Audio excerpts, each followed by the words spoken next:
Hi guys! Magluluto tayo ngayon ng chicken pastil na tumatagal ng 6 na buwan.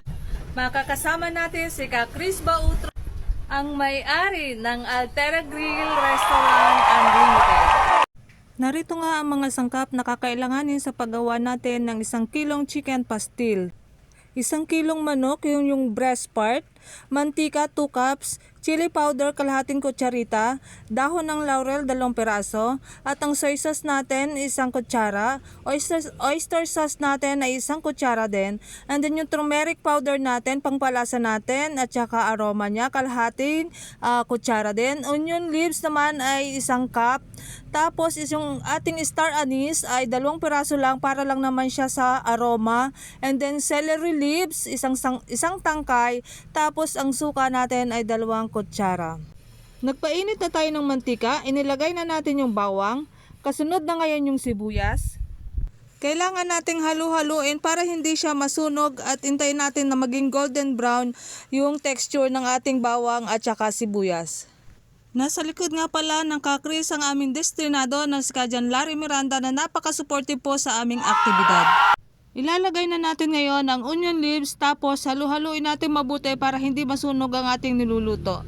Pagkatapos ay isusunod na natin yung ating 1 tangkay ng celery leaves.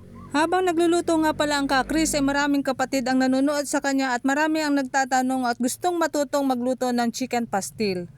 Tuloy-tuloy lang ang paghalo natin ng ating mga ricado habang paunti-unti nating idinadagdag ang mga sangkap.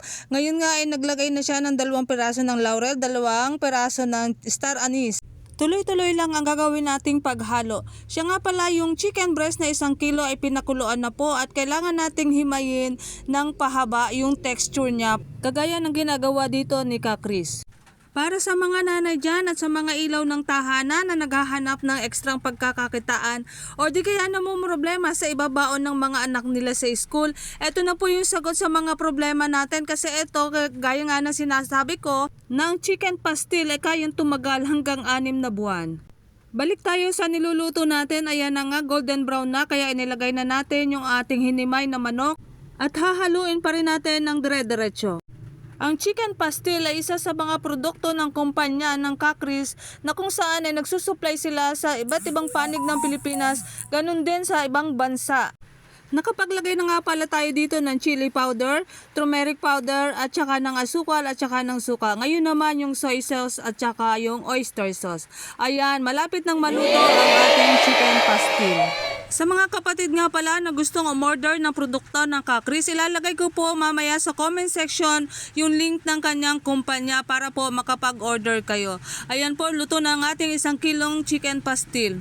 At dahil luto na, abala na ang kay Janet sa pag-aayos ng gagawin naming mukbang ng chicken pastil. Ang pinakahihintay ng lahat ng mga kapatid.